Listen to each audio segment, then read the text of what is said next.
Hi, everyone. Thank you for joining our call today. We have a lot of news to share. Maxime, you can go ahead. Yes. Hi, everybody. I'm glad that we have so many people to join the call, and the topic is quite important. With this call, with this presentation, I would like to start a small series of presentation which will be describing what we are releasing these weeks after 3 years, almost 3 years of work, the results of 3 years of work, which is basically Rgb system and some initial setup for an ecosystem around Rgb, which is related to the Lightning Network and other parts which are tightly integrated with Rgb itself. So what today is the first part. The next week will be the second part, and then it might be that we will need another one presentation as well. I'm not 100% sure that we will be in time to cover all the topics that we have in the agenda for today, but I'll try to do my best, and if we would not have enough time, we will move the remaining part to the next call. For today, the agenda is to say a few words about actually who is going to release Rgb, and these organizational words are quite important because protocol security also depends on the team that actually created the technology and who will be actually responsible for the future development of the technology. I will give an overview of Rgb, high-level overview of Rgb as a system. And after that, I will give some basic technical details about Rgb. Only those, I would not describe all the way Rgb works. It will require much more time and much more documentation. I will pick only those details which are important to know for contract issuers, wallet developers, and users of Rgb. Specifically, I will try to explain the terminology we are using in Rgb, and this terminology will be used throughout the command line tools and the data that you get from Rgb node and in the documentation. And I will try to do my best to explain this terminology. I understand that still, even though it's very surface description of Rgb, it is still very complex, and I will try to make it as simple as possible. A few words will be said about the release roadmap because Rgb is represented like these days. Everything that is related to Rgb and done through the 3 years takes more than 70 libraries. Rust, we are talking just about Rust libraries, not talking about some accessory things. And even the process of releasing takes more than a week just to compile everything and publish. So it's really, I didn't expect it that it might take so long. So I will be explaining the roadmap of the release of different components. And finally, if we will have time, I would like to do a brief demo of Rgb node. The overview of the node itself, how it works, how to compile it, connect to it, the issuance of the assets and basic operations with the contracts. Unfortunately, today we wouldn't be yet able to cover everything, like how to do the Rgb payment, because the Rgb payment requires wallet integration. And this part is not yet completed. Like I need a few more days to get Rgb node connected to the wallet that we have. So basically it is completed, but it's not yet ready for the demo. And also I think that we just simply wouldn't have time for that. And the next call, we will start with the demonstration of the wallet working with Rgb, and also with how the Rgb sends data over the Lightning Network. So all these parts will be taken together, how the payments go through the Lightning Network, not with Rgb, not with the Lightning Network channel, but with the Lightning Network as a data propagation network. And we'll spend more time about doing Rgb asset contracts, because as today I will be explaining throughout the call, the Rgb became not just an asset protocol. And the node and most of the things I will be presenting today will be built not just about the tokens and concept of the tokens, but more generic smart contracts which may contain no tokens at all. And that's why it will require, we will need to dedicate a specific time to describe how asset contracts are working with RGB, especially in context of wallets and integration with RGB. Also, a few words may be said about NFTs and how to develop a custom RGB contracts, non-token based RGB contracts. That's all planned for the next call. So I would like to jump straight in because we don't have much of the time and say a few words about basically about the organization that manages the development of RGB protocol. So the organization called LNPBP Standards Association, it's let's say non-organization because it governed by the Swiss civil code, which allows such kind of organizations not to be registered. So it doesn't have, from one hand, it's a legal entity. From other hand, this legal entity doesn't exist in any registries. And it doesn't have a bank account, and it always operated in Bitcoins only. And the mission of this entity is to ensure that the development of Bitcoin, Lightning, and all the protocols on top of these two layers allows to digitally manifest the values of censorship resistance, individual privacy, and unconfiscatability, and scale these values up to the economy level so that economy actually can run on this with the required throughput of the transactions and the speed and everything. So they are not just there, but they are scalable enough to host the real world operations. And in fact, today we're probably the largest Bitcoin tech nonprofit in Switzerland. We have a lot of people who were contributing or participating or developing something for the projects that we are doing. And you can always join this this community through the GitHub. And over the last 3 years, it was founded in 2019 by me and Giacomo Zucco, who is here. And since that time, it led development. What was achieved? The organization led development of Rust Bitcoin Taproot implementation, which finally was completed early this year and unlocked the way to the release of RGB. We also re-implemented the whole Lightning Network specifications from scratch in Rust and created a new Rust Lightning node. We developed the RGB protocol design and did an implementation of its consensus level, and also we did a set of LNPBP nodes that are working with Bitcoin, Lightning, RGB to enable the RGB functionality. And finally, we did a design for fungible assets and NFTs on RGB. So basically, that's the result of 3 years of work. And as a non-profit organization, of course, we can't run without the support and donations. I understand that probably people here are not those who should be asked, but I'm just providing this information for everybody who will be watching the video and would like to support the organization. We're grateful for our previous sponsors. We actually also have to say that as actual developers, we spent a lot of our own funds on the stuff that we are doing here. We ran for more than a year without any financial support, with just my funds and colleagues, and that's why it's not even a profit. It's very unprofit project. So please join the developers and support if you can. Okay, so let's get back to the RGB, and let's start with a very important points I would like to emphasize about RGB as a protocol itself, which are which will be needed to be clear before we start digging into how RGB works. So I would like to ask you to forget everything you know about how RGB works up to today, because to the most extent it was invalidated by the recent developments that had happened through the last at least year. And I will cover which of these developments are. The brief history of the evolution of RGB as a protocol is this.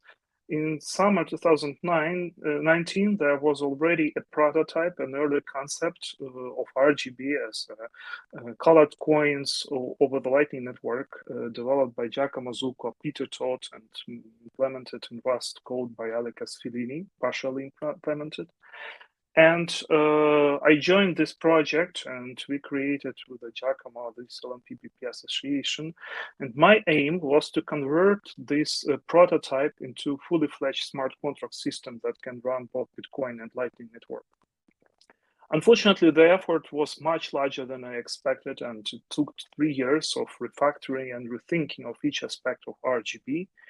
And finally, I'm glad that today we will be presenting a completely new RGB, which literally has nothing, not nothing in common, but no shared design parts with the original vision. And what it should provide is the idea of confidential and scalable smart contracts for Bitcoin and Lightning Network.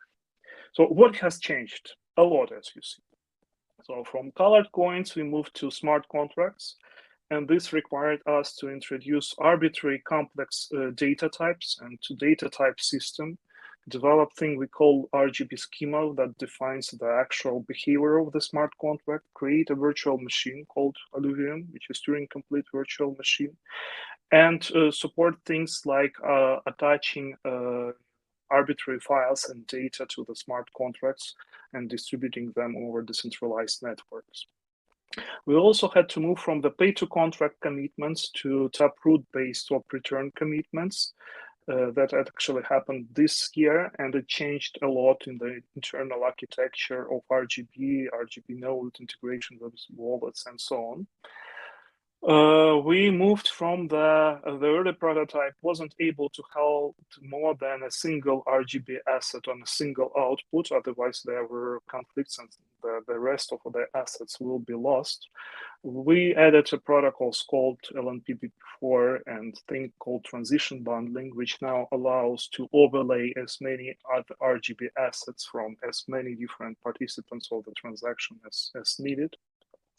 We also we moved just from the hiding information about the amounts to multi-layered data privacy system that includes the ability to conceal information of all the parts, nearly all the parts of the smart contract for those who are not related to the direct history between the state that they own and the genesis. The regional RGB hadn't a global state. Today, we are able to operate with a global state under certain conditions, including use of Lightning Network. I will say more about that in the middle of the presentation. As for the Lightning Networks, we were able to bring actually RGB to be a native part of the Lightning Network. So it's not just about the fungible assets, but also about the RGB as a data system operating on top of the Lightning Network, and also support for multi-peer channels where you can operate non-fungible assets as well. And the centralized issuer had been developed into ability to do in certain forms of the contract decentralized issue using things that is called state extensions. Unfortunately, I don't have time to cover that topic, but later this summer, closer to the end, we will be presenting a Bitcoin wrapped in RGB protocol with this decentralized issue feature, and I will be explaining exactly how this thing works at that stage. We are happy that this also allowed us to maintain and extend the compatibility of the RGB protocol to support all these new exciting standards which already came to Bitcoin or may came in the future. So the RGB protocol would not need to change to be able to be compatible with the L2 or cross-input signature aggregation or DLCs and other future exciting stuff. Also, it was a big pity that the pay-to-contracts commitments used in the original RGB appeared to be practically incompatible with the Lightning Network. theoretically they were compatible, but practically the compatibility wasn't possible to implement, and the shift to the taproot-based commitment actually was able to solve that compatibility issue. So the first good news for today is that all of it is available with Rgb core library version 0.7, all these features, which was released on the 13th of June.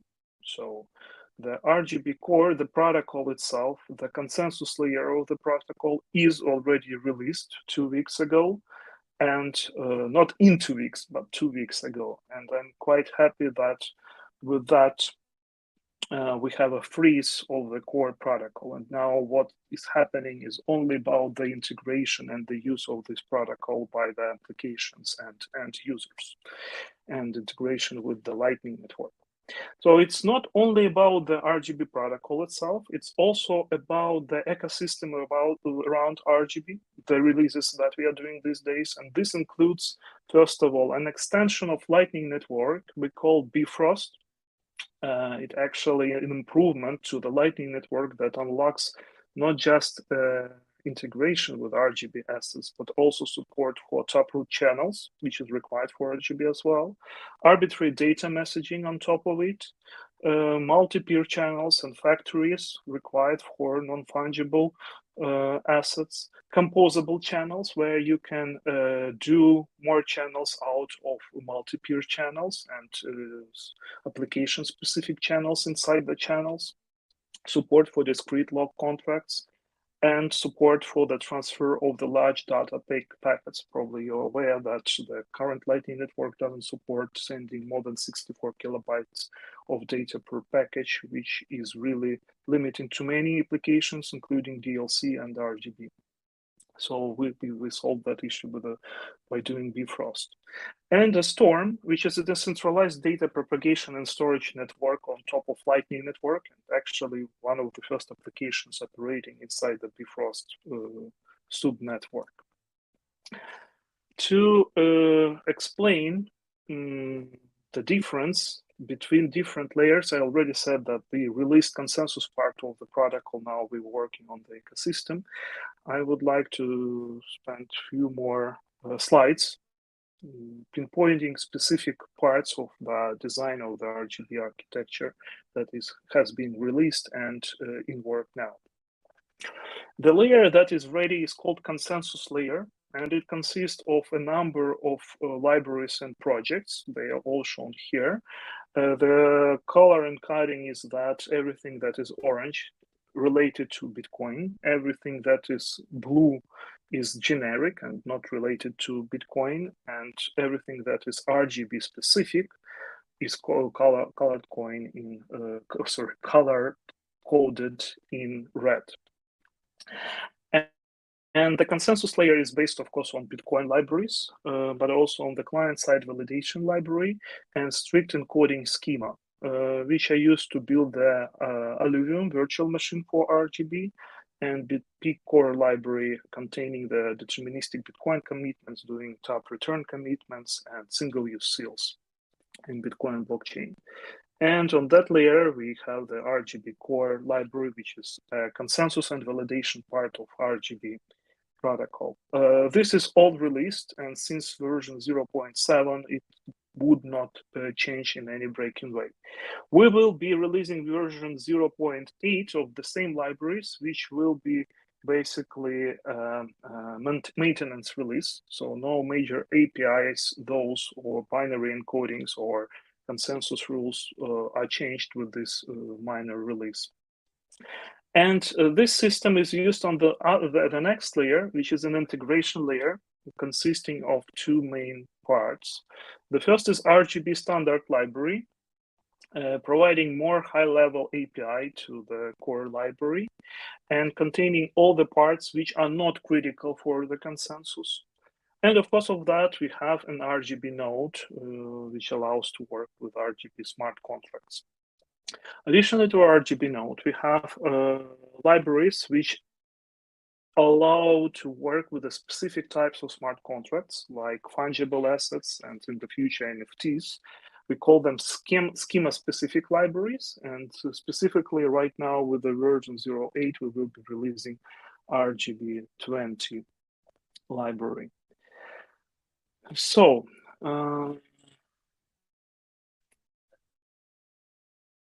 top of this, we have another layer, which we call an application layer, where actually different systems working with Rgb exist. And first of all, these are wallets, these are exchanges, and these are Lightning nodes, which would like to add support for Rgb. They will have to integrate with the Rgb node and the schema-specific libraries to be able to present users with support of Rgb. Also, assets and contracts is in fact an application layer that will use all the layers below. So, as I already said, since the 13th of June, Rgb consensus layer is freezed and accepts only bug fixes and maintenance things like API improvements, and it will last until we will say that we are happy with the API developers who has integrated that into the wallets, and from that point, the API or the consensus level will also not change. So this is done and completed. We are happy that we can put a big green tick box there.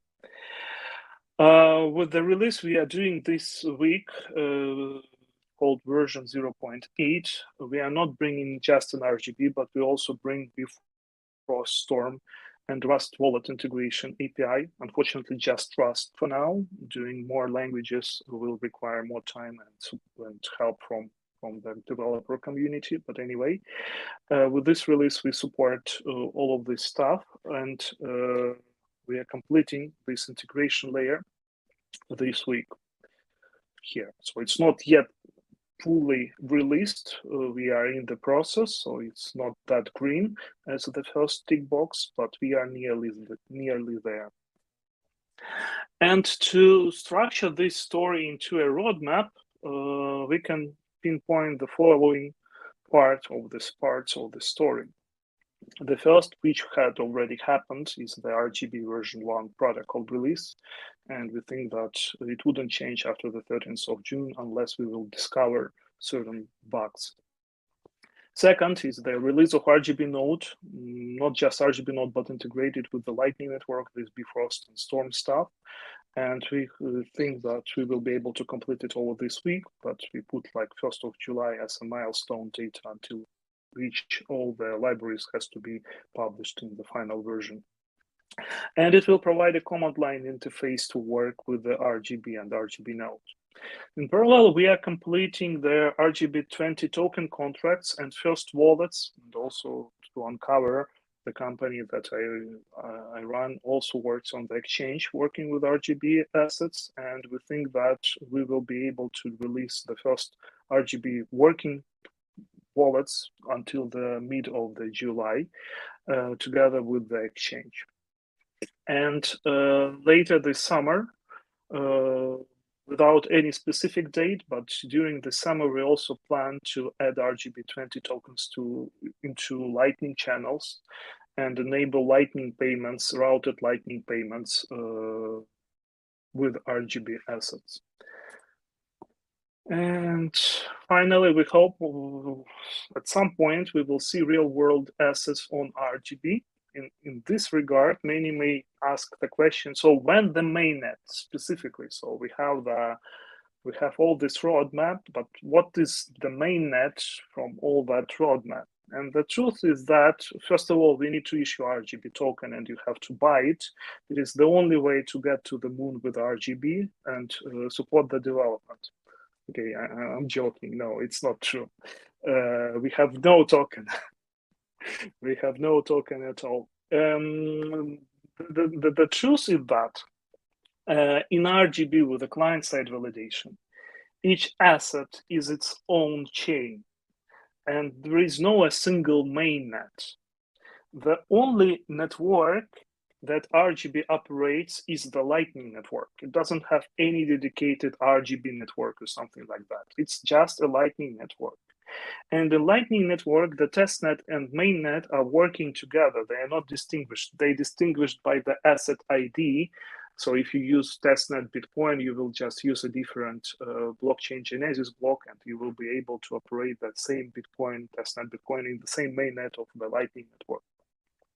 Since the RGB connected to that network, the test assets and the production assets will be also operated together there. And it will be up to the issuers to decide when to issue assets on the mainnet.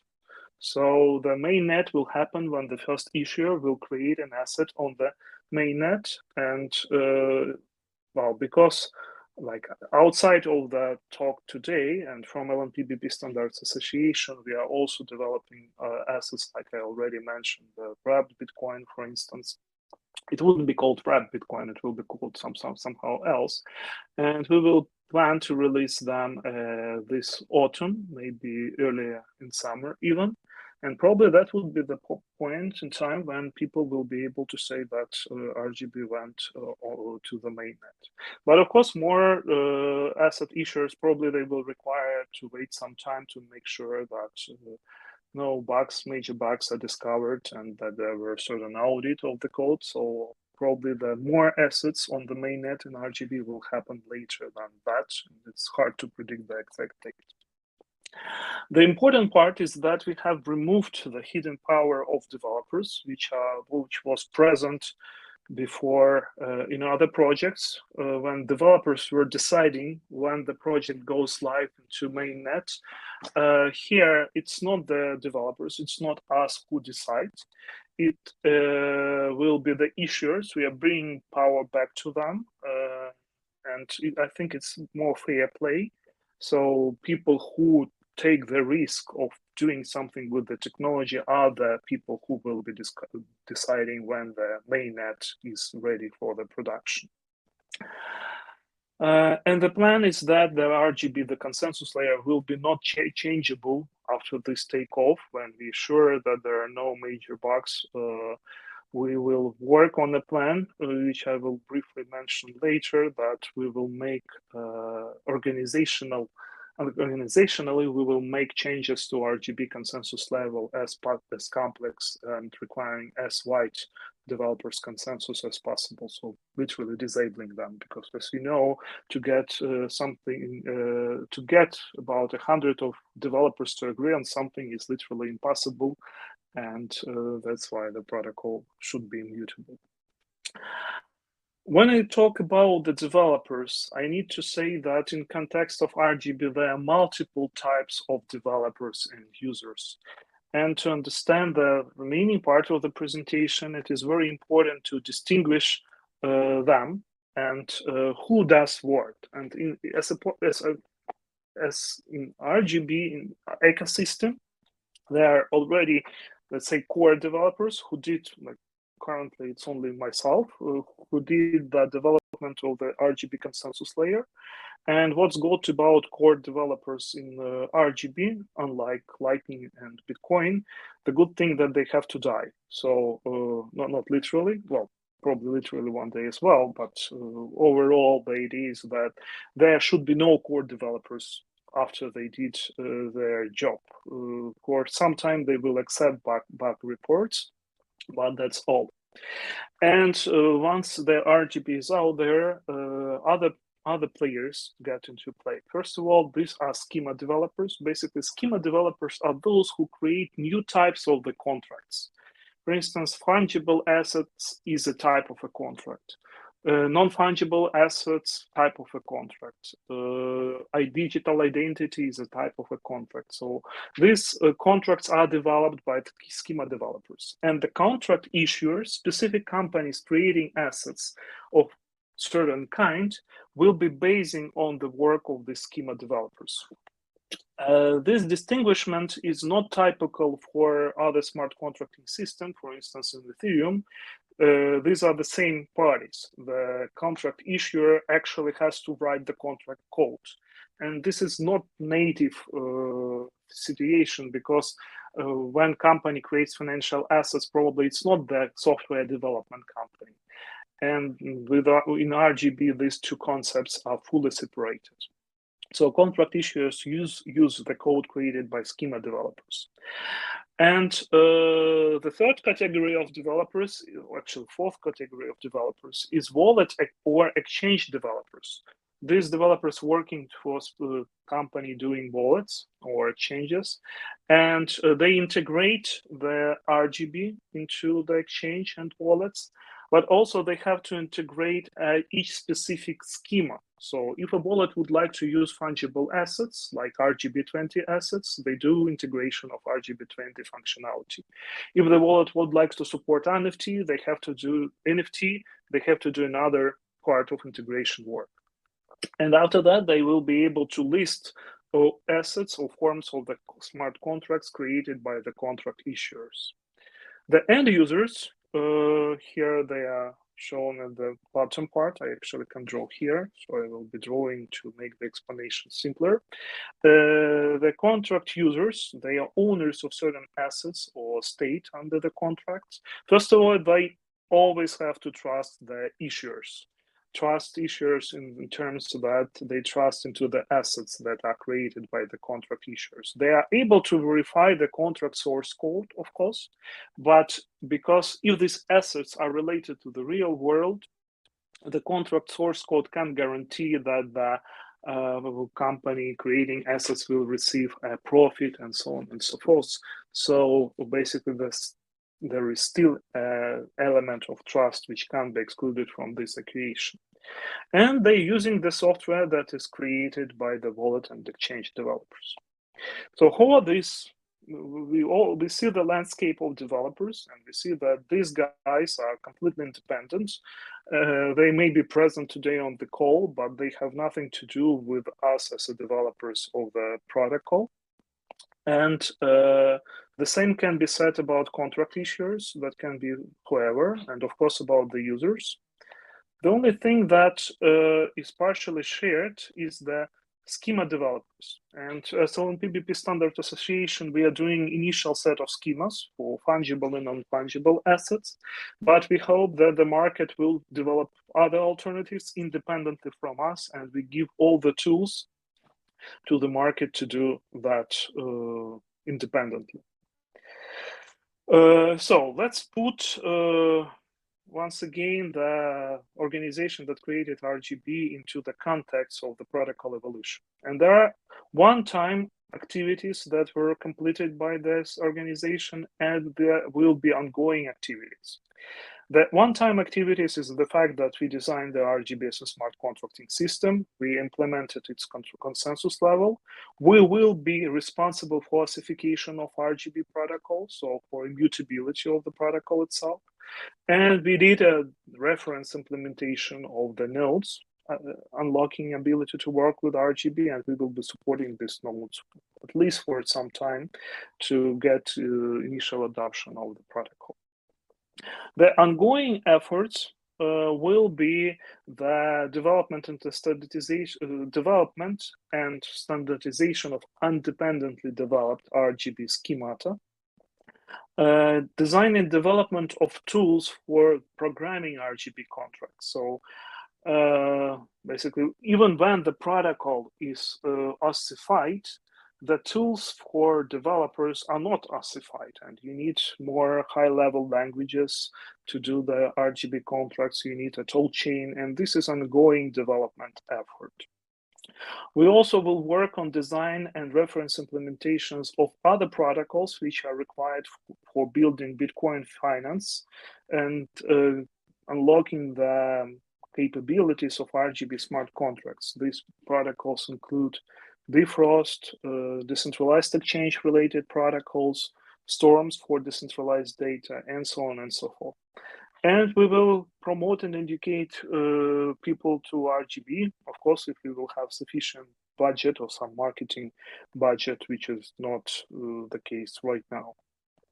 So the set of protocols we are working already includes things like Rgb itself, Bifrost, which is upgrade of Lightning Network I already described, and very much related to both of them, the world of Bitcoin finance. And you see how all these parts of the story are interconnected with each other, and the idea of organization is to develop this ecosystem further.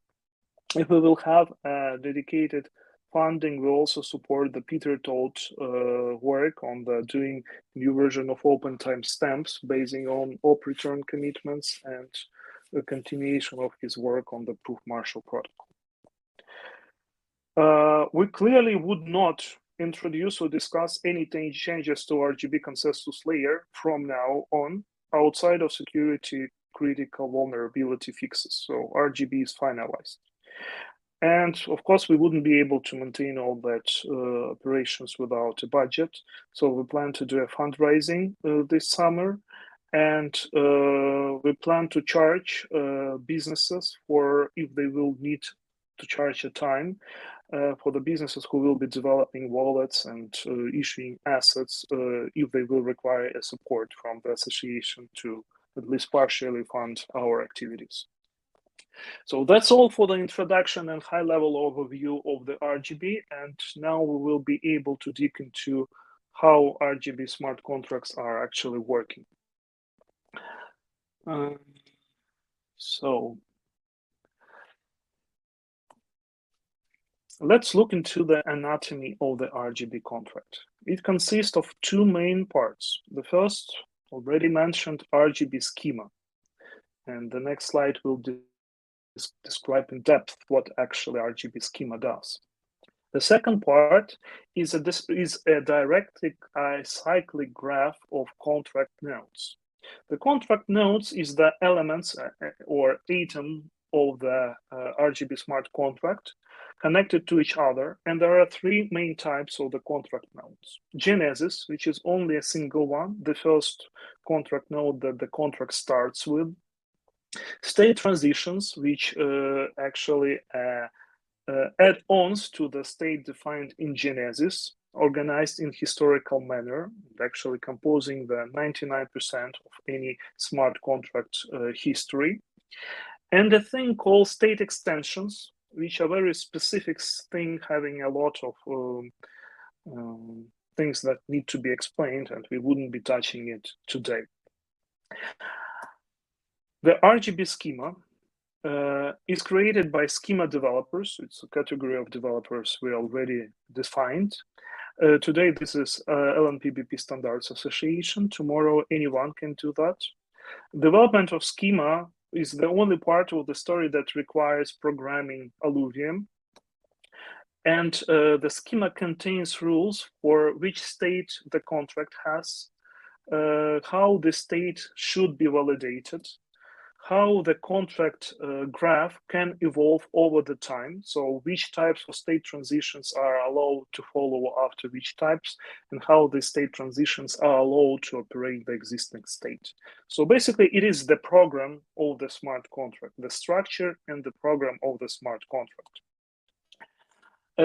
We have a very limited hierarchy of schemas where Rgb schema is allowed to have a root schema, and the only thing that is possible to be done here is that the sub-schemas of certain schema can restrict the terms defined by the main schema. I will tell more about that on the next slide. And the Rgb schema itself consists of multiple parts, and the overall size of this parts should not ever excess 16 megabytes, otherwise the schema is treated as invalid. And these parts include the type system, so-called strict encoding schema. Again, I will give explanation what type system is in just 2 slides from now. The code written for AluVM and a set of libraries that this code use. They are all packed together with a full executable code such that when the contract is validated, it always has access to all the code that is used during the validation process.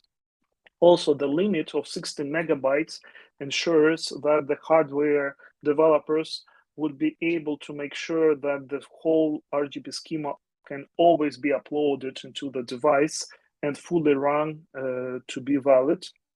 without the need to the internet access or anything else, and making sure that the storage will be sufficient to hold this schema data. It also have a definition of which node types can exist under the smart contract and how the graph of the contract node can evolve over the time. So that's what schema is. The schema hierarchy, this root schema, allows why it is needed, first of all. It is needed for wallets to be able to recognize contract data of certain class. So let's say that we are talking about the fungible assets, and there are different classes of fungible assets, so like shares or stable coins, and so on and so forth. They are, to a certain degree, they are different from each other. And at the same time, they share a lot of similar things, like, for instance, a balance of the asset. And the root schema defines the most generic fungible asset, which can be anything. All the type information, all possible types of state transition that can be created for the fungible asset. And then subschemas restrict that generic definition to support a very narrow class of the assets. For instance, this is subschema for stable coins. This is subschema for corporate shares, for securities, and so on and so forth. And from a wallet developer perspective, the only thing that wallet developer need to integrate is the main root schema, the fungible asset. And all the specifics which will come with the subschema will be just a subset of that integration. And that is guaranteed on the schema level. That's actually how the hierarchy of root schema and subschema should be working in practice, expected to work in practice.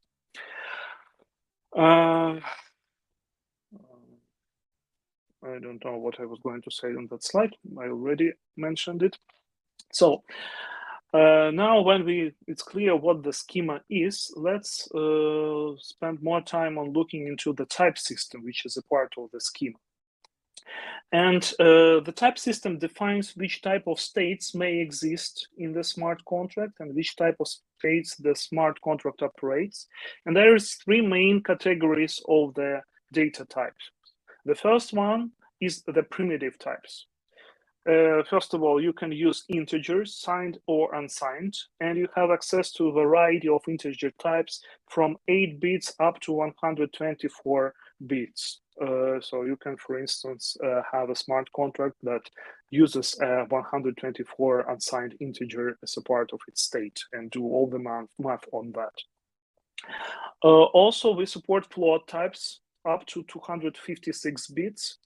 And we do support for specific types which are widely used in machine learning, like 16-bit float type, or tapered float type, which allows much higher range of the float values and uses up, if I'm not wrong, up to 124 bits for float representation. And of course, ASCII character and Unicode character. That is a set of primitive types. Additionally to that, there is ability to use a collection type, which are a collection of a primitive type, of one of primitive types. And these collections can be a fixed size arrays, which is good for representing hashes, variable size arrays called lists. And these variable size arrays can include byte strings. With these lists, we define things like byte strings, ASCII strings, and Unicode strings, but you can do more. For instance, you can put floats into the list, or you can put list into the list, so you can nest the types as you need them. Variable size unique arrays sets, so this is the same as the list, but with this a small difference that all elements of this list must be unique. They should not repeat. And variable size key value maps. So everything that you have in today programming, including the structured types. And the structured types are name types made of fields. And these fields, each of the fields in the structured type can be either primitive, collection, or other structured types. So with this, you have a complete full environment, which you have in any language, in any other programming language, and the state with which you can define arbitrary things. For instance, here is a definition of the Bitcoin transaction out point used in Rgb 20 contract. Here we define an out point as a structured type, and this structured type contains two fields: transaction ID and output number. This transaction ID, this is output number, and the output number is actually a primitive type, which is 16-bit integer, and the transaction ID is another name type which contains just one field, and this field is a structured is a fixed length array of 32 bytes of 8-bit integer unsigned integer type. So this is how you structure the transaction ID in the Rgb schema today. So we dealt with the schema. Now let's look into the contract nodes. And unfortunately, contract nodes are more complex thing than the schema itself. With the contract nodes, the developers should not program at all. They are not using AluVM. They are just using the code that is already created by Rgb schema. So in Genesis, they define things which are contract specific, like the name of the asset, the issued amount, and it is done with the help of the software that is created by the schema developers. Like, for instance, we are doing Rgb 20 library that helps you to issue the assets, as I will be showing in the demo today. But when the contract operates, and when the assets are passed from one owner to another, or when the state of the contracts changes through the operations, the state transitions are created. And other types of nodes, including state extensions and state transitions, are two types of nodes that can be added to the contract history. I am not describing state extensions at this moment, but the core things with them are quite similar to the contract node. The main difference is that state extensions can be created by anybody in the world, while state transitions can be created only by parties who own certain state under the contract, who are already part of the smart contract. Anyway, each contract node, including Genesis, contains metadata fields. And this metadata fields is a state which is always seen to everybody. And the purpose of metadata fields, they define the state that is specific to the contract node. This state is invalidated when the next node is follows. So this is a helper information to the validator that is stored locally. And most of the contracts, they just simply don't use that. The main part is the other two things, which are spent assignments and new assignments. This is similar to Bitcoin transaction input and output, and that's actually the most important thing. Genesis differs from the state transition in the fact that it doesn't have these inputs because it is Genesis, and the only thing that it has is metadata and new assignments. But what is it? The spend assignments point to previous nodes, it contains a list of so-called node out points, which actually are updated and invalidated by the current state transition. The new assignments define, it's a list of assignment, and each assignment consists of two parts. The first part is the state, and this state is assigned to a defined single-use seal. So the assignment is a single-use seal definition plus state bound to the single-use seal definition. And I don't have time today to explain once again what single-use seal is about. We had a few presentations, and those who are not aware of this concept, I advise to look into that. So assignment is a single-use seal definition, which points to a specific Bitcoin transaction output somewhere. This transaction may not even be part of the blockchain. It may exist, for instance, in the Lightning channel, and the state that is bound to that single-use seal. And there are four types of the state that smart contract can operate. All of these state types are called owned. Why they are owned? Well, because basically they are owned by the owner of Bitcoin transaction output here and here, which is a single-use seal holder. So this state is owned because the state can be updated only when this output in Bitcoin transaction is spent, and the spending of this output can be made only by the owner of this output. So that's we emphasize in the name. And the first type of the state is owned right. The owned right, they don't have any data at all. So no data attached, no state attached. It's just a single util definition. And this can be used to trigger, to inform that something happened. For instance, you can have an own right of the secondary issuance, and when this output is spent, you know that certain secondary issuance had happened. The second type is the most used type, probably in the fungible assets. It's called owned value. And this is always assigned or assigned integer up to 64-bit.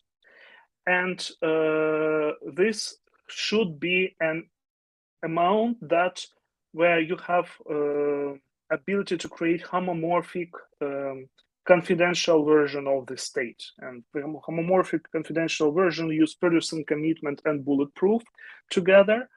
And the size limit, of course, because of that, is up to 256 bytes for the PRISM commitment and 64 kilobytes for the proof itself. So basically, this is the state which was originally created for Rgb and the state that is used by fungible assets. But the world of fungible assets is not everything that Rgb works with. So additionally to it, we have an own data. And own data are actually arbitrary data which can be structured. And the structure of these data types is defined with the type system I was presenting on the previous slide. The type info of it is defined in this strict encoding schema. And the way how they made confidential is unlike with the owned value. When we use PRISM commitment and bulletproof to hide the information, we are hashing the data together with certain blending value, making it sure that it's not possible to use a rainbow table to unlock the original value. And size limit here is up to 64 kilobytes per state, per assignment. Finally, additionally to these types, we have so-called owned attachments. It's basically a way where you can attach any arbitrary large blobs of data to a single util, and these data are not contained within the smart contract itself. It's an external data. And how you can transfer this data is external to Rgb core protocol. Actually, this problem is solved on the level of the Storm network, the levels above. And these owned attachments can have use cases, for instance, like for NFTs, where it could be a media file, audio file, video, a book, and so on and so forth. They are just identified in the Rgb contract by MIMA type and hashed file identifier. And the size of this data can be up to half of terabyte. So these are the types that we have with can be worked with the smart contracts. The second part of the assignment is a single util definition.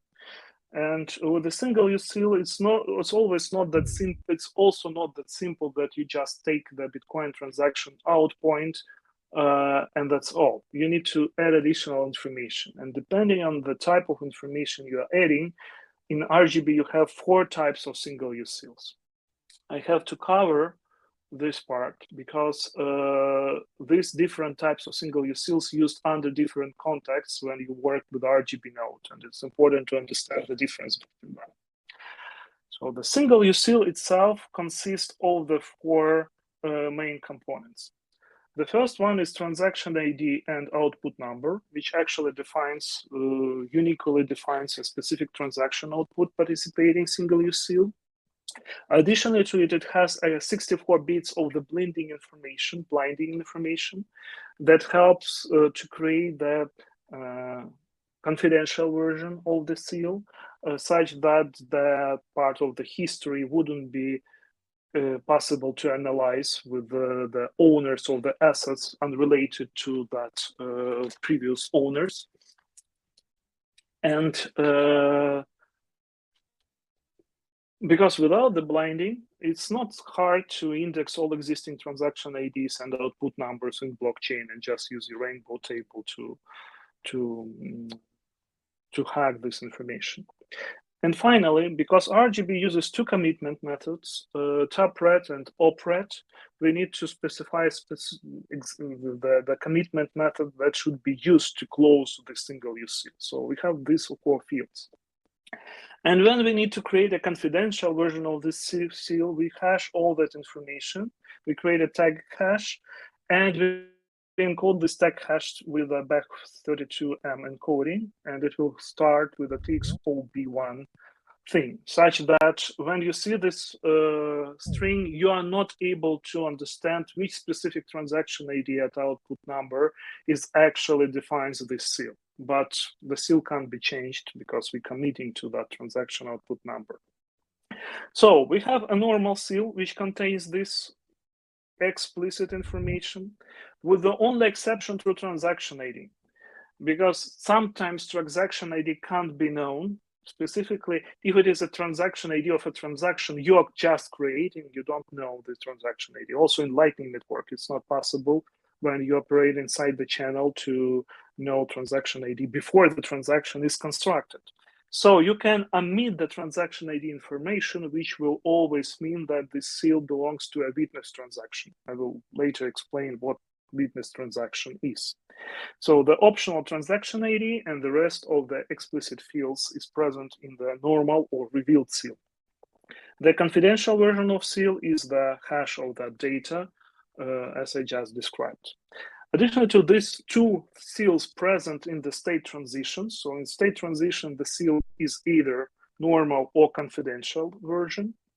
There are two other seal types which exist in the context of transfers and consignments and so on. The first called end seal, and the end seal is either a confidential seal.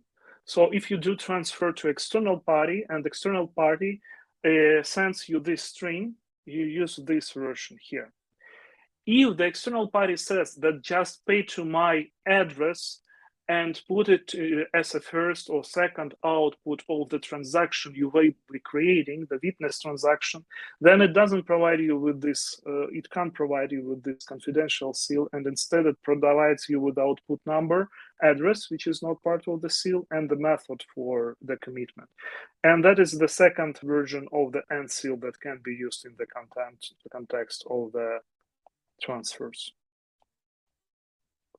Finally, there are explicit seals which exactly and always contain the information about transaction ID and do not need blending information. They use it in certain situations inside Rgb itself. So if you will need them, also I'm explaining that for you to know what the animal is that. Next, the AluVM, the Turing complete virtual machine for computing the validity of all this state. So what it does, how the Rgb client-side validation works overall with all this schemata and AluVM. There are three main levels. And it's important to understand that the main security of the Rgb comes from the Bitcoin transaction itself, from the Bitcoin script, because Bitcoin script is used to control the ownership of the state. As I described, the state is always assigned to a specific transaction output, and only a party able to spend that Bitcoin transaction output can change the state. So Bitcoin script is enforced by Bitcoin network rules, and it is the main part of the Rgb also. The rest of the story only restricts Bitcoin script-based rules. It can't extend them. So it adds additional conditions on top of that ownership rules. And these additional conditions comes with the two layers. The first one is Rgb schema.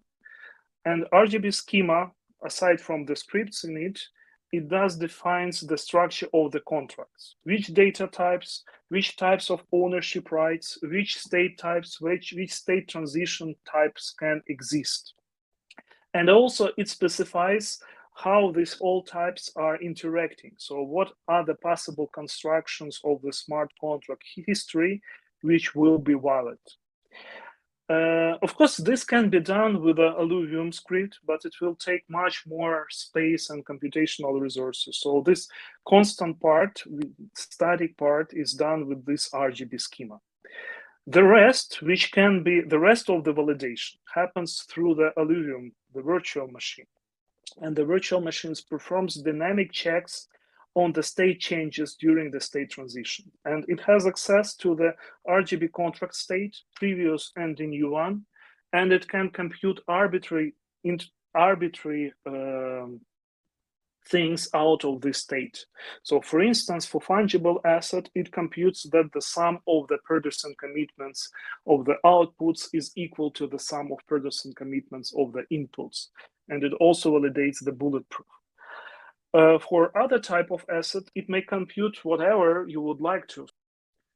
So with AluVM, you can have arbitrary checks. For instance, you can create an assets which are inflating with each state transition to a certain amount, or deflating, or non-asset types of the contracts that verify something from external world. Because what AluVM can access is not just the Rgb contract state. It can also access to other Rgb smart contracts.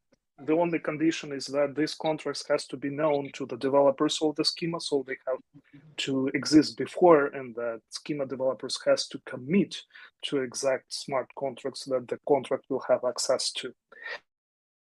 This provides a mechanism for compatibility of one smart contracts with another, and actually this mechanism will be used in the algorithmical stablecoins, which we will be doing later this year.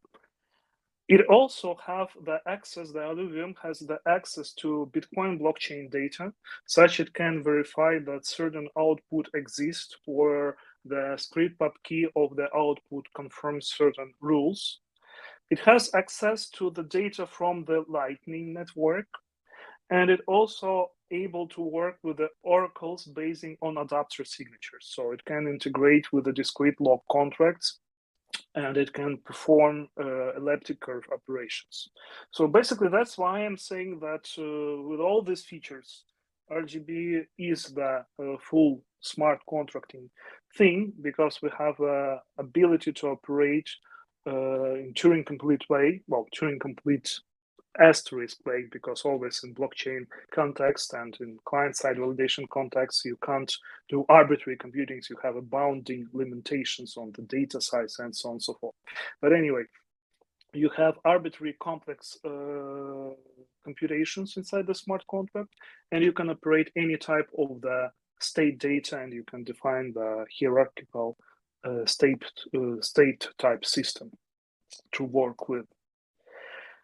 With that, I have to say that this functionality of Rgb renders BIP 119 are needed, because you can do the governance with Rgb without any soft fork in Bitcoin itself, if you have to. And basically, that's why I'm tending to think that such changes into Bitcoin are not required when that can be done with the layers on top of Bitcoin network. But that was a side note. The unfortunate part of the story that today the AluVM is programmed with assembly. That's how the AluVM program looks like today. And it will be really hard to program it. So I can do it today, but I assume that other people will need to invest huge amount of time to start to be able to work with that. So after the Rgb release, one of the tasks that the association is planning to work on is development of more of better language, more high-level language. We have a prototype of it. We call it Contractum. And this language should be able to well, it wouldn't be a simple language, it would be more like Haskell-like language. But unlike Ethereum, we don't want every JavaScript developers to write the smart contracts. Writing smart contracts here will be a specific part of the story, not needed often. So only when you create a new type of the schema, you have to program the AluVM. And if you are an asset issuer or wallet company, you don't need to do that. So it's a very specific class of the programming, but still it's important to have the more high-level language that will unlock creation of the new types of the contracts from outside of the scope of the original Rgb developers. The whole computation model that Rgb smart contracts run, including the AluVM, but also the schema directing a cyclic graph operating on top of blockchain and Lightning channels with all these confidentiality properties and client-side validation model, is very different to all other existing forms of computations which are used, distributed computations, which are known today. And maybe one day I would be able to spend more time on investigating the properties of this model in computer science terms. Unfortunately, it's very uncovered area. But the main properties of the Rgb smart contract computation is that, first of all, they are distributed and fully asynchronous and network fault tolerant. The consensus is achieved by utilizing the underlying layer, the blockchain level, with additional requirements composed of the single-use seals using the top return commitments. The state of the contract is partially replicated. That makes it very different from other smart contracts, because in blockchain you have fully replicated state machines. In Lightning, you have fully replicated state machines. In here, you have partially replicated. So each participant has a partial view of smart contract state and history. And the whole state is potentially not known to anyone. It is indeterministic because it is affected by participant decisions and the randomness of underlying proof of work. And so you can't ahead predict what exact path of the smart contract evolution of state will happen. You have a multitude of possible ways how the smart contract state will evolve, but you can't predict it. It actually, the same property applies to all existing smart contract and blockchain as well. And it is a state machine. So what makes this model really different is this partially replicated property. And the name for this model, the temporary name that I gave to this computing model, is PRISM, composed of the letters from all these properties of the model. There are several questions and answers we are constantly asked, and I would like to give answers to three of the main questions. The first question we meet over and over again: is there a global state for Rgb contract? And that's with the Rgb doesn't have a global state, and without global state, it can't be a full smart contracting system. The case that Rgb does have a global state, but in very special forms. However, these special forms are sufficient to do any type of the smart contract that you can think about. Maybe some of them would be impossible in the future, but so far we haven't found anything that can be done with Rgb that can be done, for instance, with Ethereum. So what global state in Rgb is? First of all, there is centralized form of global state, which is created by the contract issuers. And for instance, when you issue Rgb20 asset, the total issued supply, including secondary issuance, is the part of that global state. And the Rgb uses the layers on top, the Lightning networks, Bifrost and Storm, to distribute that information across the contract users. And the contract users will always see that if some event has happened, which is not yet known to him, he would be able to query the Lightning networks through the Storm protocol and get this data. So the Rgb smart contract would be able to access that global state data created by the contract issuers. Or parties wishing to publish that information into the Lightning network. So the decentralized part of the global state may be created by the contract users if it is allowed by the schema, by the original developers, and it can be made accessible to the other users of the smart contract. It is ephemeral state, so this state is not part of the consensus. And while you can use them to validate the smart contract state in the AluVM, it is not advisable to do so. We will do more research on that. So theoretically, you can make this global state a requirement for the validation of the smart contract. But even without that, it is possible to set up game theoretic models where incentives are, or the participants are aligned in a way that this state will be always available to the users. And it can be, for instance, we have a construction for algorithmical stable coin that does operate ephemeral state from the Lightning Network. And as far as we see, it should be viable without using that state in the validation. So that was the first question. The second question is, okay, how I can read contract or call contract methods? Like in Ethereum, they have this idea that contract have methods and you can call them.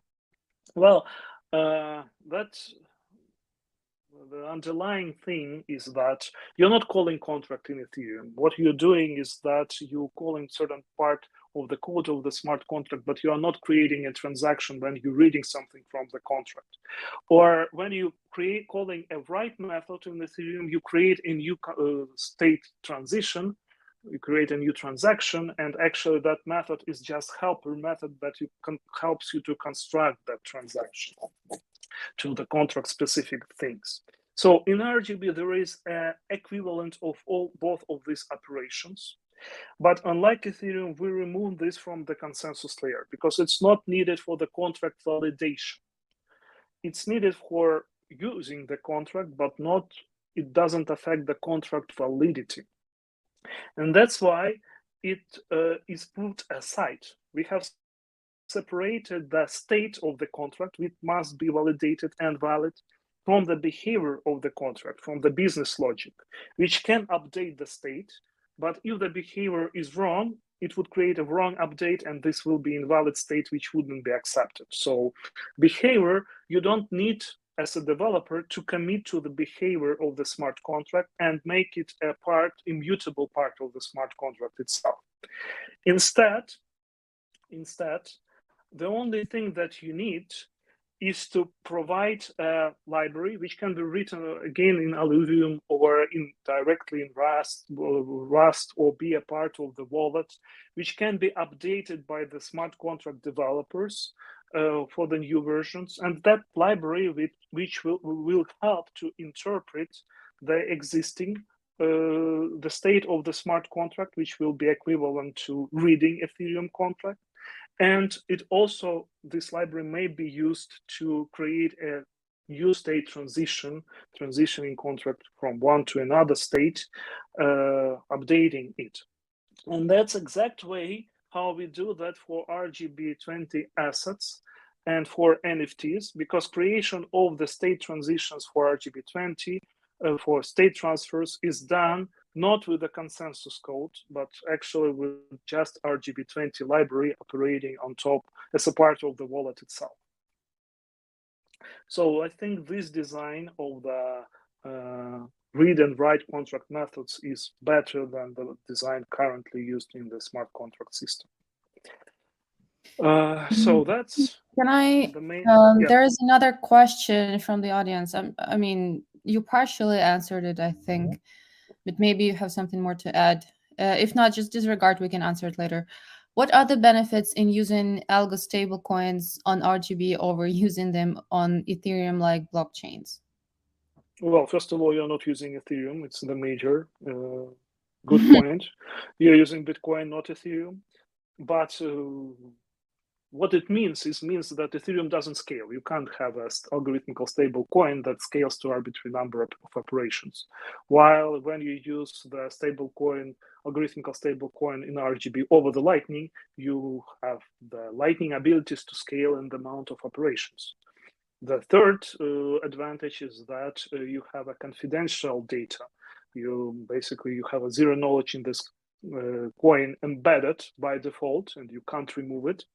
In Ethereum, you can't add zero knowledge to the stable coin. So these are main advantages. Okay, I think that should cover. Mike, are you satisfied with the answer? Do you have anything else? Okay, cool. Yeah, thank you, Maxime. I think we can go. The final part of the explanation of how RGB work, which will be important to understand before starting using RGB, is the contract containers. So what we discussed before was mostly related to the consensus layer. Now we move on the layer above, and contract containers are related to keeping the client-side validated data by the node or passing this data between participants of the contract. So first, let's look into the anatomy of RGB contract node. We already have checked that before, but now we will add more context to it. We will zoom out.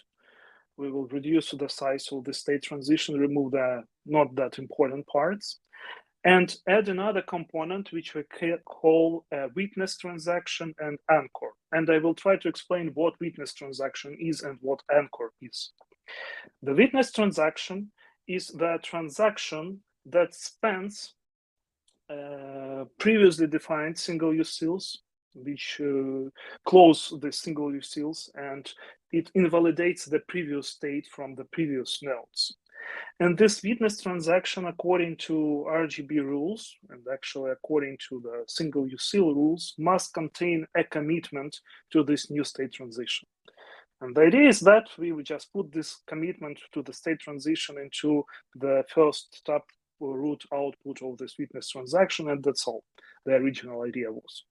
Unfortunately, this wouldn't work when you have a multiple assets on the same output, so you need to put multiple commitments, or when you have non-RGB contracts using tap-red outputs, or when you have a multi-party witness transaction as a part of the Lightning channel, for instance, created by different parties. So this will fail. And that's why we had to create a special thing called, two special things, called anchor and a bundle. So the anchor is a structure outside of the RGB smart contract itself. So it's not part of the RGB smart contract. It is external structure, which is not specific to RGB at all.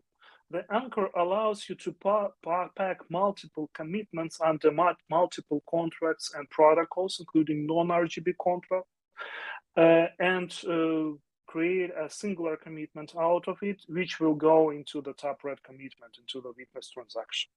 And it consists of LNPBP 4.3 of these per protocol commitments and a proof of the presence of this commitment in the taproot output. Additionally to that, it contains a pointer to the witness transaction ID. It's not necessary component. It can be reconstructed from a blockchain, but it will require the whole rescanning of the blockchain. And because it's not a consensus data, we decided to keep them there, and future node implementations more efficient in indexing blockchain might drop this data. We are not committing to the witness transaction ID here. Between the anchor and state transition, then there's another structure called state transition bundle, or a bundle, simply bundle. And this bundle is moved to put multiple state transition under the same contract related to the same witness transaction, but different inputs of this witness transaction, which is important in the context of multi-party witness transaction. So it goes in all this complex way, pointing all these things out, and it's just a simplified. Even this is very simplified version, so I don't. People who will be already in RGB are really pity people. They will need to understand that in much more depth than shown on this schema. So that's why it took so long to do it. But anyway, that's the overview how these all structures are interrelated.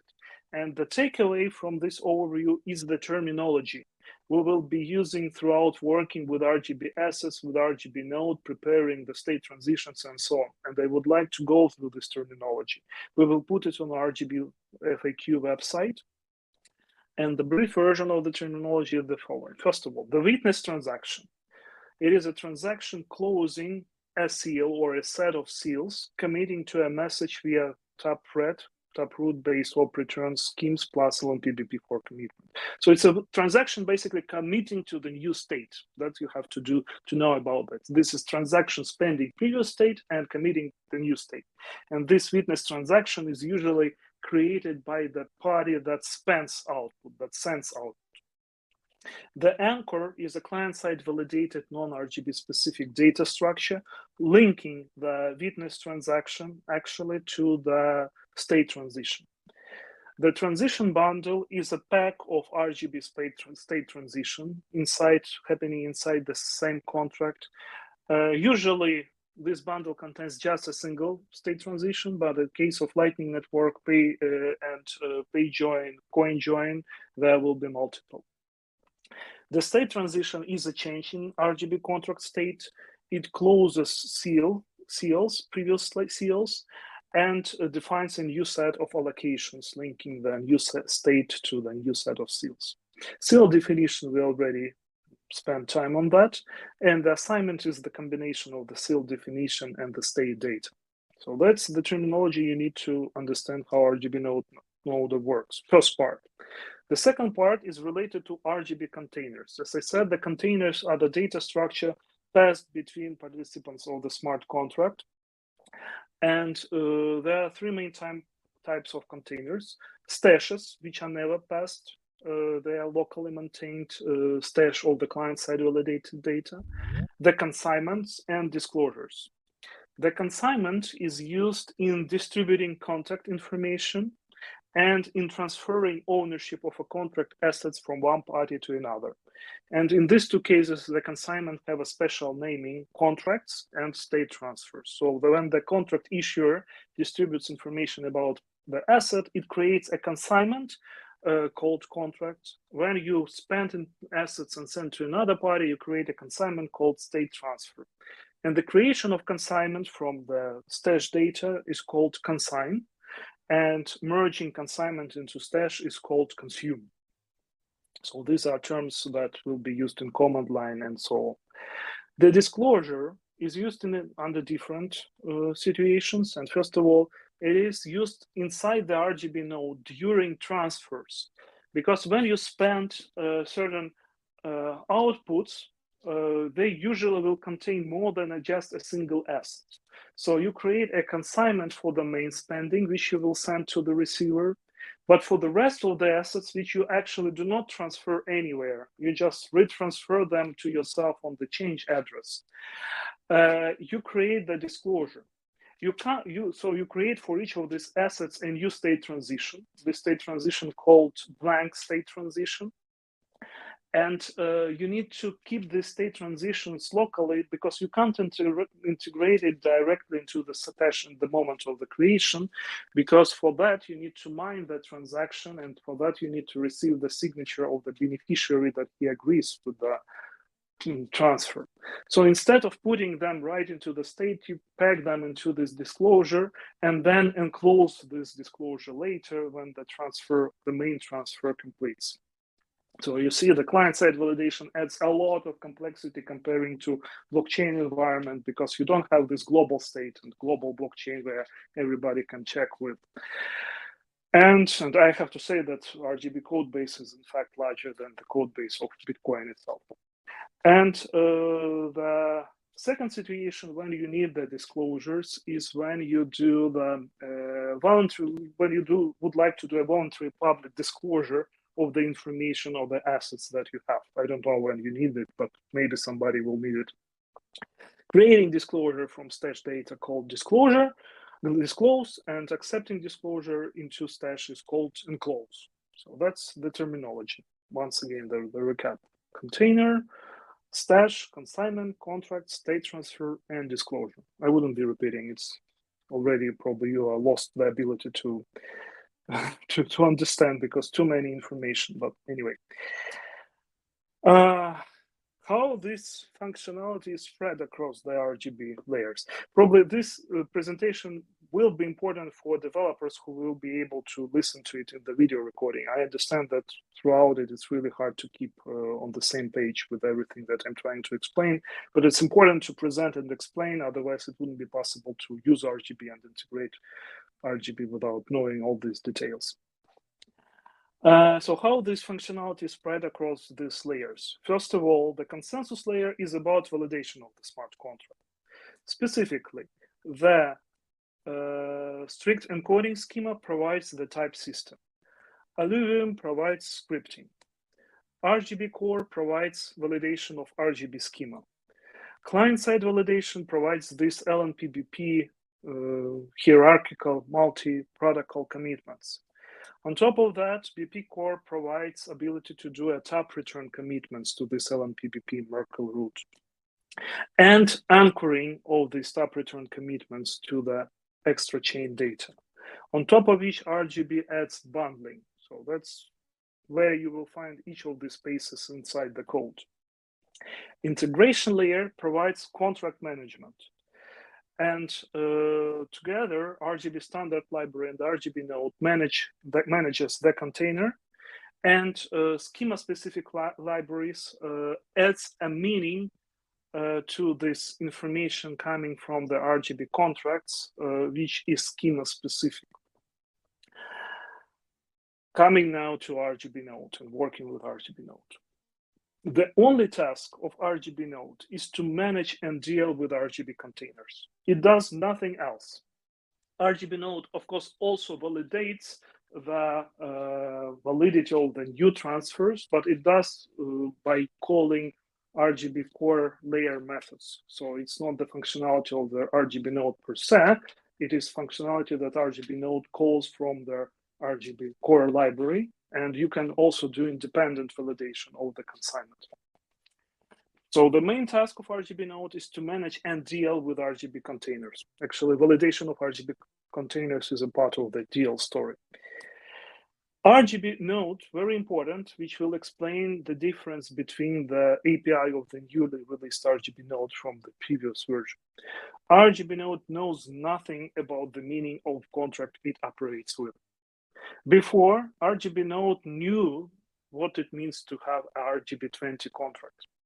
But with the introduction of AluVM and move of Rgb to generic smart contracts, Rgb node just don't have an ability to support any possible future smart contracts that may be developed with independent developers. So this new Rgb node, it can distinguish RGB20 fungible asset from NFT or other form of contract. So it is able to maintain the state of the smart contract, but it is not able to understand the meaning of that state. So it will just return to the client the information about the state of the smart contract without interpreting it as an asset balance and so on and so forth. To get Rgb working, one needs not just an Rgb node thus, but also to integrate it with the wallet, with the Lightning node, database, Storm network, and schema-specific library. So all these parts has to come together. And while this amount of work is really serious for any wallet developer, we will be doing integration kits and the pre-integrated solutions which can be used by wallet developers and exchanges to simplify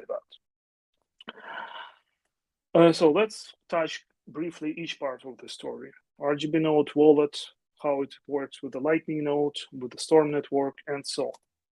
So first of all, what is Storm network? The Storm network is a network for data propagation, search, and storage, and it is a layer on top of the Lightning network. Actually, on top of the Bifrost subnetwork, which extends the Lightning network with the ability to send arbitrary messages, increases the message size limit, and supports taproot. The Storm network is run by Storm node. We're also releasing Storm node together with Rgb node, and they are three integrated all together into a single integrated package which deals everything around the RGB and transfer of RGB information through the Lightning Network. But Storm Network is not limited to RGB. RGB is just a first application for the Storm Network. Storm can operate, for instance, a chat application or decentralized GitHub or any other type of data transfer, passing, and so on and so forth. And I hope there will be developers who would work on the other non-RGB applications for the Storm Network. And it's possible that the current Storm node allows to integrate new applications without the change of its code. It is, and the Storm, in context of RGB, is used to propagate RGB contracts and state transfers between issuers and users. Now let's go back to the wallet. What wallet does in context of the RGB interaction? First of all, the wallet defines the scope of RGB stash by providing wallet descriptor and filtering state returned from RGB node, the state that is related to the outputs under this wallet descriptor from the state which is unrelated to it. Because RGB node will return you as a part of the contract state information about the secondary issuances of the assets, and these outputs are not controlled by the wallet. So wallet will use this information, but will not display this information as a part of the balance of the asset, because these outputs will not be a part of the wallet descriptor managed by the wallet. Wallet adds meaning to the RGB contracts, and for that it uses schema-specific libraries like Rgb20. So it takes the data returned by RGB node and applies schema-specific functions to process this data. Also, Wallet prepares PSBDs and orchestrates the overall state transfer process, which we will go through together probably next call because we are really running low of time. And the Storm node can be used with LNP node to add to that ability for the wallet to retrieve the information about existing assets. So basically, the wallet can query Storm node, and Storm node will pass this query to the Lightning Network about who knows which RGB assets. And the decentralized network will provide information to the wallet about known assets. And also, wallet can use the same Storm node to do a transfer of the RGB client-side validated data through the Lightning Network. Of course, wallet developers are free to do that manually, not through the Storm, not through the Lightning, but do the centralized server. But because RGB is already shipped with the Storm and Lightning Network, which is literally was required to do the operations of RGB assets in the Lightning channels, you can just reuse this part of the work already done. So this brings us to the list of RGB, to the list of the nodes which operate together. And there is 4 nodes we are releasing. The first is RGB node that operates, that does smart contract validation and provides their RPC API for the contract state.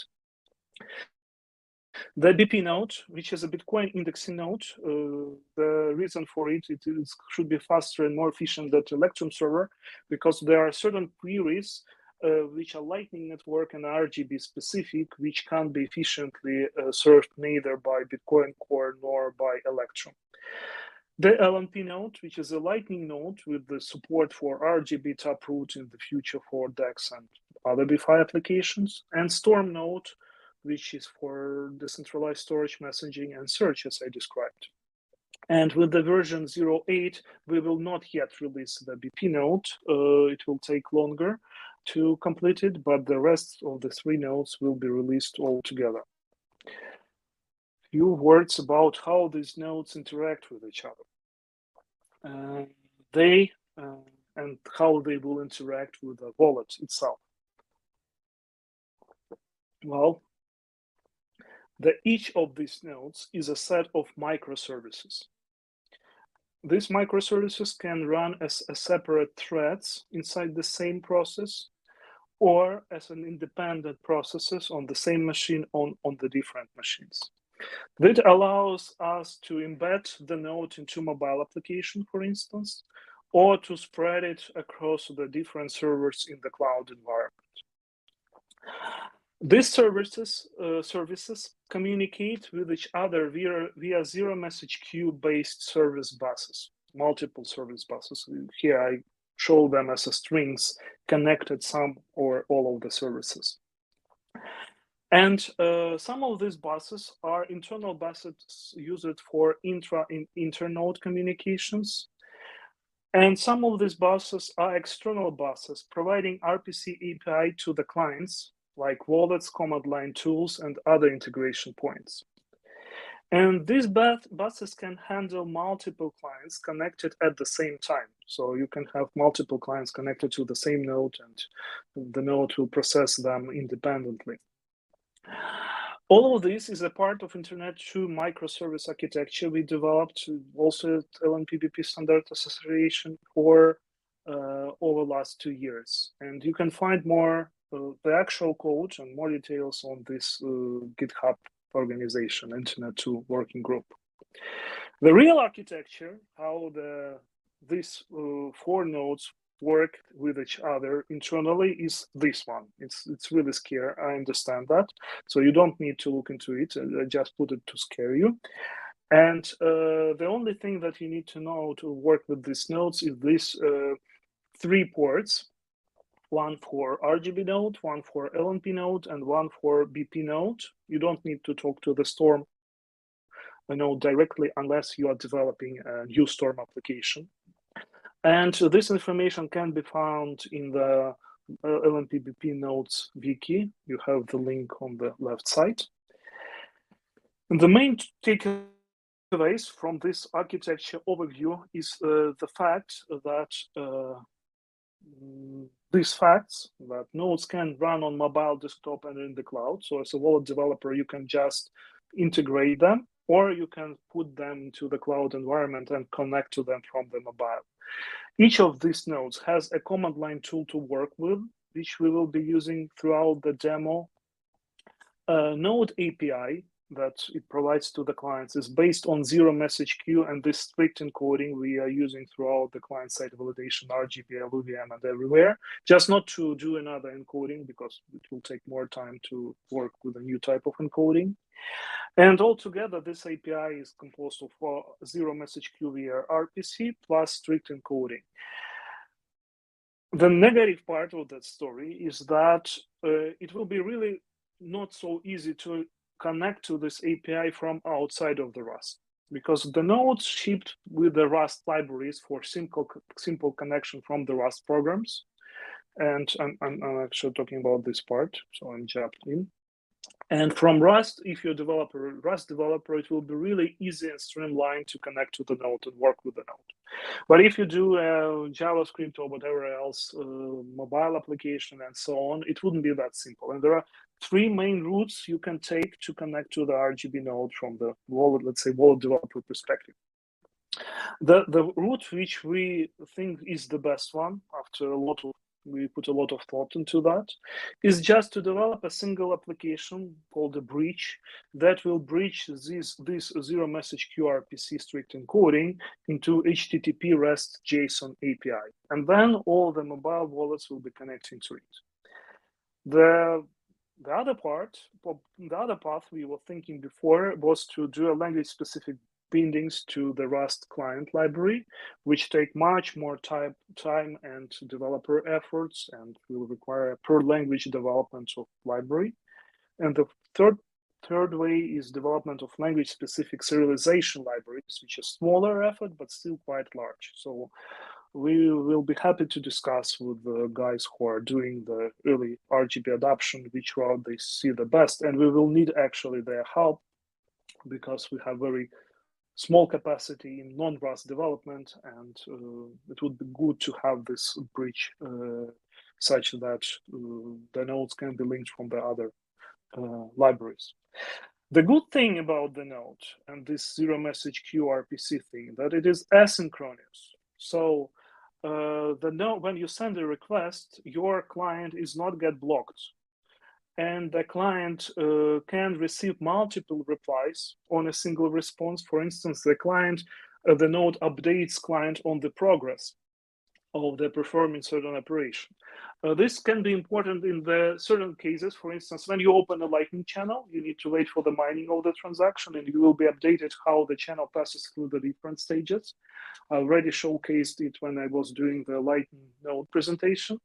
For Rgb also, it is important to remember that the size of this client-side validated consignments can be up to gigabytes, and it will take time to download and receive this consignment. And it would be nice to present in the user interface of the wallet the user with the information on the progress of the download. So this provides this asynchronicity, allows that. It also allows to update the user interface when some external asynchronous event happens through the network. For instance, a new block mined, and the balance of Rgb asset has changed because of that. So the client will not need to ask the node each time to refresh the information. The node itself will propagate information to the client about the update. The same applies to the Lightning state changes and Lightning payments. So that's the main advantages and the main key features of the node architecture we're using. And when we talk specifically in the context of Rgb, I will use this let's say simplified scheme. What parts and what components we will be interacting to do the Rgb operations. So the main, in red, you have everything related and specific to Rgb. In blue, to Storm and storage. In yellow, to Lightning network. So we have an Rgb node on the left side, we have Storm node in between, and we have the LNP node on the right side. The Rgb node has two main daemons called RGBD and containerd. RGBD is the main management daemon. Containerd is the daemon that is bootstrapped by RGBD per each container that comes to the network or that Rgb node has to prepare, because preparement of the container is a very computing or verification of the consignment is a very computing consuming task. It is better to do it in background. So each container is processed by a separate daemon instantiated by RGBD. And we use Rgb client or the wallet to talk to the Rgb node. The Rgb node stores four main databases. The first is the stash containing client-side validated data. The second database is the indexes, which are helping the node to prepare outgoing payments, consignments for outgoing payments. It also has to maintain the list of disclosures, which is not yet enclosed into the stash, as I was describing during the outgoing payment process. And also it needs to contain the blendings used in the creation of new invoices. We will see that during the preparation process. And there is a part of the Storm node called stored, which actually works as a database backend. And it is used throughout all the nodes, not by just Storm node, but also by Rgb node, Lightning node, and BP node. And it's universal database backend, maintaining these databases and providing access to the data in that databases through the same zero message queue RPC API to the rest of the services. So it is used by both Rgb, Lightning, and the rest of the story. On the Lightning side, we have a peer daemon per each connected peer in the Lightning network, before subnetwork, and LNPD, which manages these peer daemons, so multiple peer daemons. And on the Storm part, we have a main Storm daemon and the download daemon, which does a large size downloads, like when the Rgb use container daemon to process large containers, the same way Storm daemon uses download daemon to download large files or consignments from the Lightning network. So let's see how we can get info about the contract state. It happens this way. Second. It happens this way. So the Rgb client sends the information to Rgb node. It queries, give me the contract state. And Rgb daemon does the following. It sends the information, it reads the information from here. Then the information gets back to the Rgb daemon and it returns to the client or to the wallet. That's quite simple. We don't need container daemon here even. It's not going through it. Now, let's say how we can send the consignment through the Lightning Network to the remote peer. We give the command to the Rgb daemon. It instantiates the container daemon, which through the storage reads the data from the stash and prepares the consignment. Then it sends it to the Storm node, and it uses the same download daemon to upload the consignment through the peer daemon into the Lightning Network. And when it is incoming payment, the peer gets the notification about incoming payment. It detects that it is a Storm message, so it forwards to the Storm daemon. Storm daemon asks the Rgb node, would you confirm the download of this consignment? And the Rgb node can detect that this consignment is related to the previous invoice and approve it to prevent some spamming. And after the approval, the store daemon instantiates download daemon, which does the download through the network and stores directly it into the database. And after that, it notifies the Rgb daemon, which instantiates container daemon, which from the database verifies the container and ensures that it is valid. After that, it merges into the stash and notifies the wallet about the incoming payment. So this is how all these workflows goes all the way through. There are much more workflows. It's really simplified thing, but I wouldn't spend more time on that. Better we will have a demo and we will see through the demo how all these things are happening. The main question, why all this complexity? Why just not simply update Rgb node and actually do all this effort of multi-threaded, multi-node, Lightning integrated thing, which actually changed the whole API from what people are already starting used to use? Well, the answer is because of the need to handle arbitrary smart contracts, not just tokens. That was the first reason. The second, we need to unlock ability to all devs, even outside of our team, to create new forms of smart contracts without the need to update the node itself or to ask the association to merge pull requests. We also need to link the node to the Lightning Network anyway, because the next stage is to get Rgb fungible assets to be used as payments in the Lightning channels.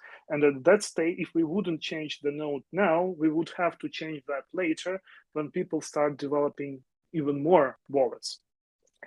We also needed a decentralized way for Rgb payments, meaning sending client-side validated data, not relying on centralized servers, and Lightning Network looked like a native part of the story. We also needed, with the previous version of Rgb node, we really had that bad user experience when the user UI is not asynchronously updated. So we needed to make the node asynchronously communicating to the clients. We also need the node to react on the blockchain reworks, which happens coming from the network asynchronously, and we need to support multi-gigabyte consignments, which wasn't working with the way we were passing consignments as a backstrings before. So that's why we were not able just simply update the Rgb node. Fortunately, that's all for the slides today. And the next part is, planned part is Rgb node demo. And we already 2 hours through the presentation. So I don't know what to do. Any opinions, questions, and propositions are welcome. Well, while people are thinking about it,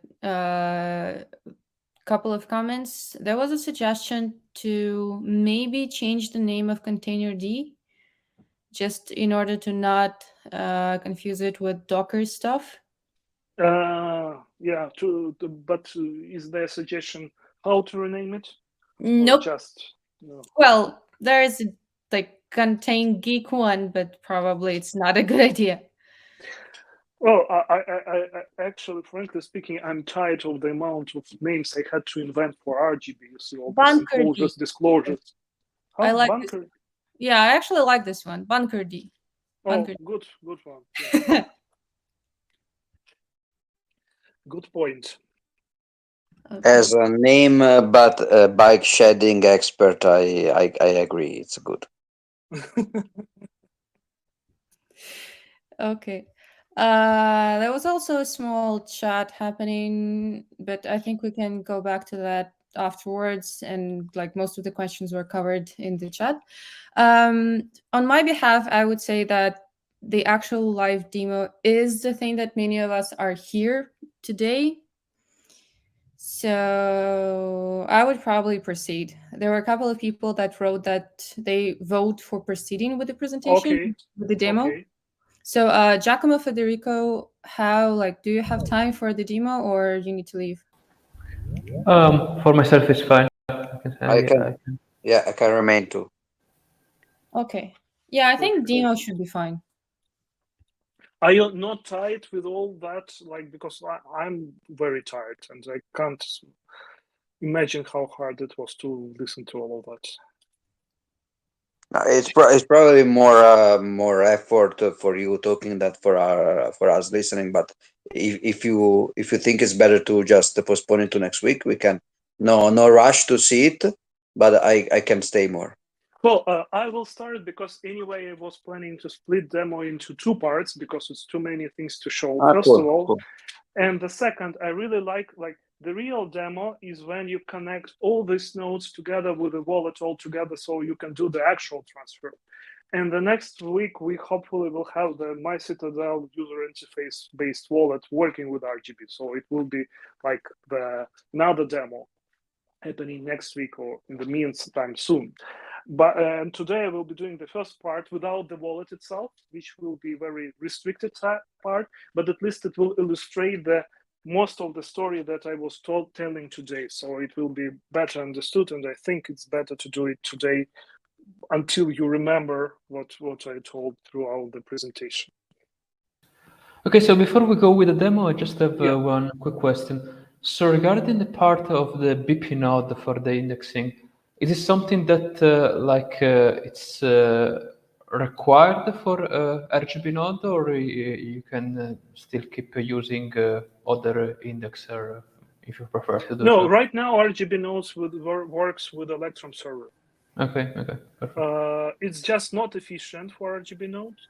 And the second problem comes from the Lightning Network node, where basically there is very specific thing in Lightning Network called short channel IDs. Maybe some of you know that. And short channel IDs includes the information about the funding transaction position in the block. And this data are not returned by neither Bitcoin Core nor by Electrum. And that was the reason why protocols like Neutrino was required, or why C-Lightning re-indexes the whole blockchain. So to complete the LNP node, to do it fully Lightning Network interoperable for the route, and short channel ID is used in the routing. And to do that part, we will have to complete BP node as a more efficient indexer that provides this short channel ID information by default. So that's where it is actually required. For Rgb in Lightning, it is also not required because Rgb in Lightning using this Bifrost sub network anyway, it requires taproot, and that's why it has to use Bifrost. And in Bifrost we have more freedom, and we just don't use the short channel ID for routing, and that's problem is solved that way. So basically, the BP node is critically required for the usual legacy Lightning Network operations, but not for Rgb or Rgb in the Lightning Network. And also, I made a part of the BP node such things as a signer daemon and wallet daemon, which are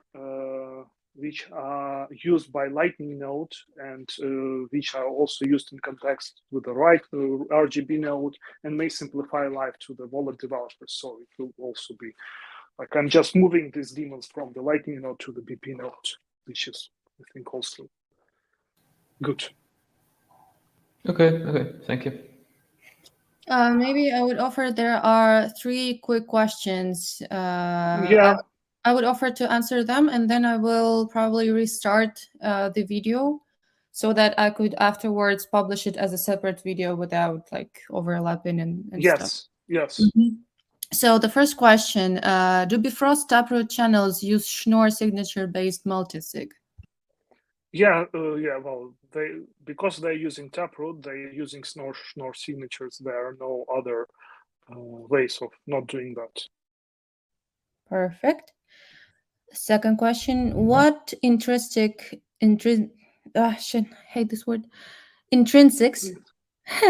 are available to AluVM contracts?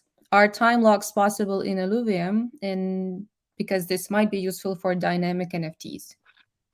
Well, first of all, nothing prevents you from using time locks in Bitcoin script. As I said, the first level of validation is Bitcoin script. So it's if you can do something with Bitcoin script, do it with Bitcoin script and not AluVM. But there is nothing preventing you from doing that in AluVM level because you have access to the blockchain information, including the medium time of the previous blocks. And in that context, you can test this medium time against a certain value, either from state data or from predefined data, and that would work as a time lock. And you have block height and everything required. Okay, cool. And the last question, would it make sense to support AWS S3 object storage for consignment storage? Well, the developers can use AWS for that. I don't see any reasons why not. Just the question, I'm not sure that I got the question. Can you confirm that? Hunter, what do you mean, like, would it make sense? Make sense for what goal? In order to achieve what exactly? Yeah, can you hear me? Yeah. Okay, so one thing we're looking into is so if you were to lose your consignments, it's like losing your keys, right? Like if you were you wouldn't have access to your token, and so we're considering, just kind of putting the consignments in S3 for convenience for our users, and we also considered even encrypting them using either a secret encryption or authenticated encryption. And I'm sorry, I'm hearing an echo. Wait a sec.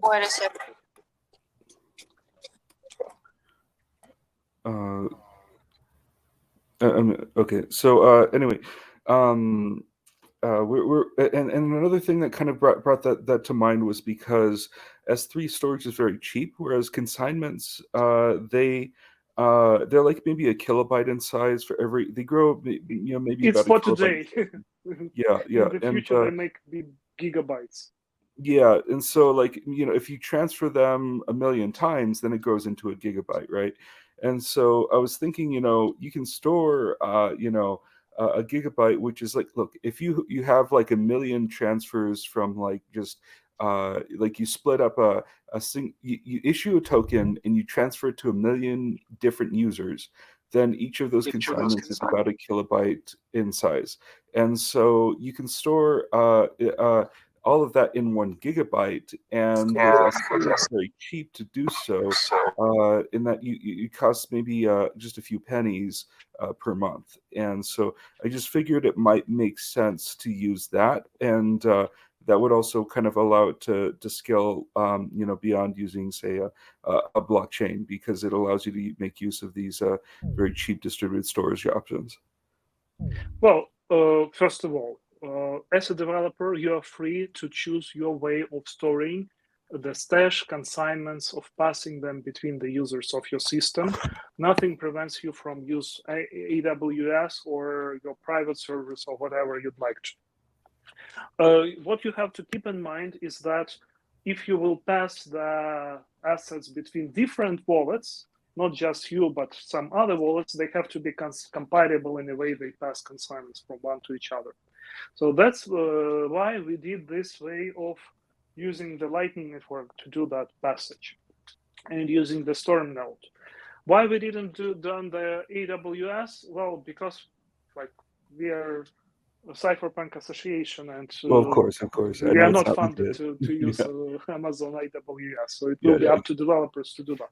Yeah. I will compare. I will just briefly compare what we're proposing with AWS with what will be possible with the Storm and Bifrost processing, because the idea of Storm node that it can be paid for storing the data with the Satoshi's right through the Lightning. So it adds another incentivization to run in the Lightning node. I have some strange echo. Hello? Yeah, there is some dude trying to enter and constantly trying to break the network. Okay. And the second thing, that consignments may be large, and the way how the Storm network process them, that they are not sent as a whole or not kept as a whole. They are split into these individual state transitions. I was presenting it probably on the last call, actually, and they are transferred in the form of BitTorrent-like style. So if you have, for instance, your stash and you're using some stable coin, which has a high velocity, and you already have most of the history of that stable coin in your stash, and you're receiving a payment in the same stable coin, which has shared 80% of the history of the previous transaction with what you already have, you will not download the whole consignment. You will download only the part of the history which you don't have. That's how it works with the Rgb node and with the Storm, which is much more efficient. Gotcha. So in that scenario, let's say you got paid in a stable coin that had, been transferred between different users 80 times. And then you then paid it to a user, and that token then, got paid around to other users 20 times. It got back to you, that particular set of tokens, and you can then fast forward incrementally across the state transitions in the consignment. Is that a question or statement? That is like a way to understand what you just said. Yeah, that's correct. Okay, good. Okay, I appreciate you answering my questions. Those are really good answers. Thank you. You're welcome. And I'm ready to start the demo.